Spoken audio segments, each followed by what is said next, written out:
qarshii qabda? Oo. Maal bareeddu koo nama birrii qabu malee heerumtu jechuudha? Konkolaataa, makiina, birrii waan hunda isa qabu malee kan akka kee hiyyeessa kana heerumishii an nama birrii qabu barbaada. Tole ishee. Ati amma durbummaa qabdaare?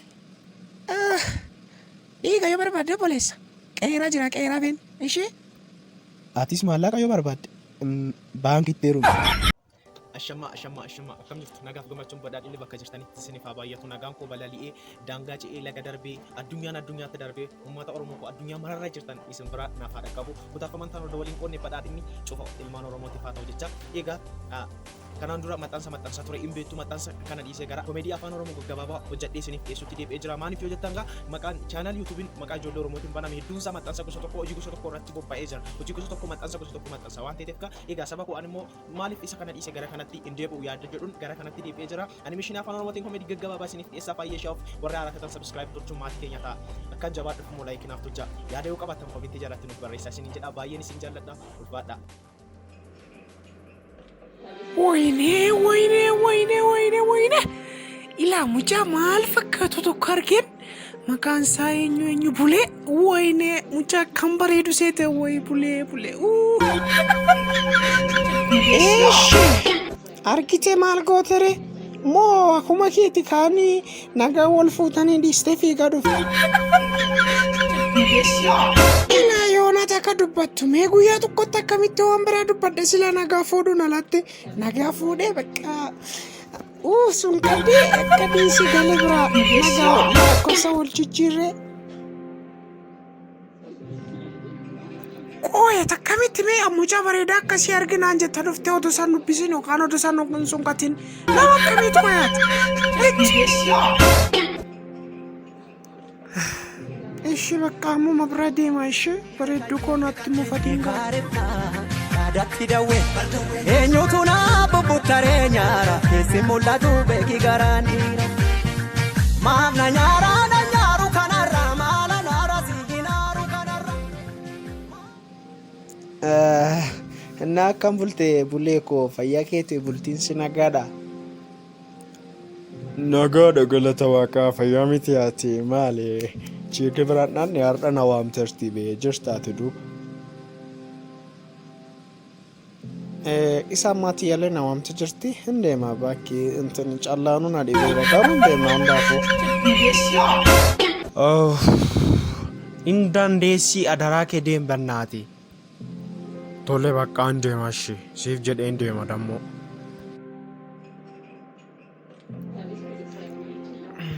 Ilaa bareeddu koo anis jaalallee koo yaamee jira adaraa kee har'aa na wajjin hin deemtu maal hojii yoo deemne rakkinaan qabu miti.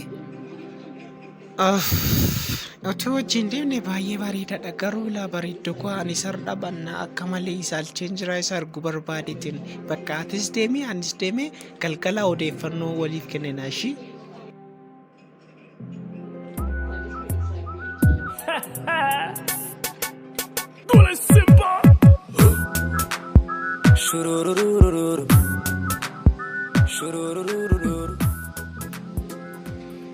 Bareedduu koo akka baay'een si yaadee ture dhugaa baay'ee si yaadeen tureyyuu. Bulchaa koo anis egaa gaafa deengiddaatiin baay'ee dhugaa baay'een si yaade akka malee.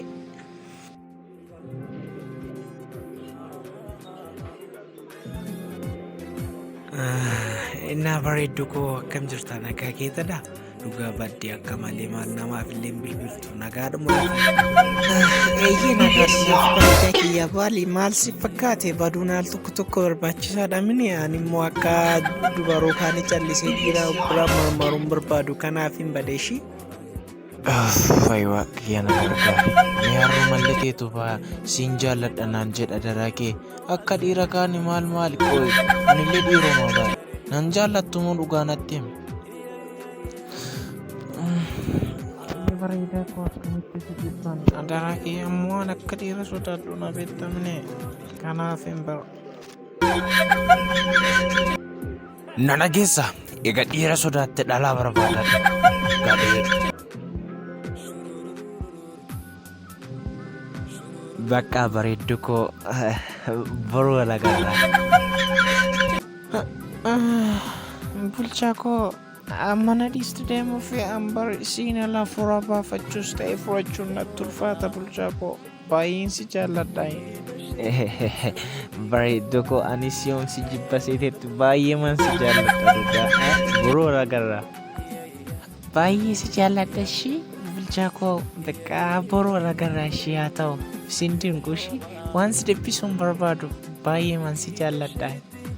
Anis hangati caaltuun olitti si jaalladha shaggii ta'e baay'een si jaalladha.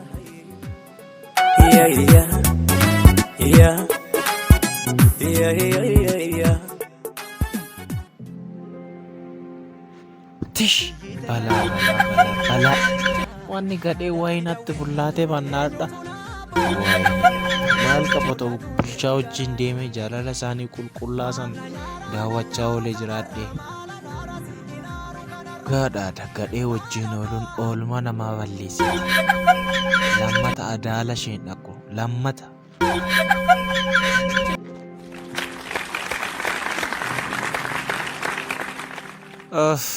Mee natti odeessi oolmaa kee bulchaa akkam oolte me'ati? Yaa'u nuti immoo akkuma beekamu jaalalaan ilaali. Guyyaa gaarii qabannee turreeyyu akka malee natti tole dhugaa baay'ee isa durii caalaa amma ardhammoo jaalalli ishee baay'ee natti ulfaate. Atoo akkam oolte isin maal dabarsitan? Kan koo na gaafattee oolumaa. Akkuma adeemne ilaali.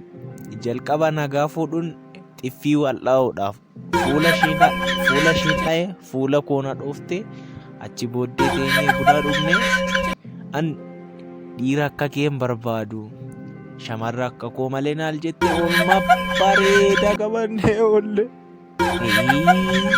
Maal jechuudha inni akkam xiffiidhaan wal'aa'u jechuun booksidha moo kan riingirra baate si fakkaate akkamitti nagaa akkas ol gaafattan? Akkasitti nagaa bareedaa kana ol gaafanne akkasitti argite akkamman si gaafadhe kanatti. Yaa ishiin akkasumatti nagaa naa deebiste kun akkasitti ol.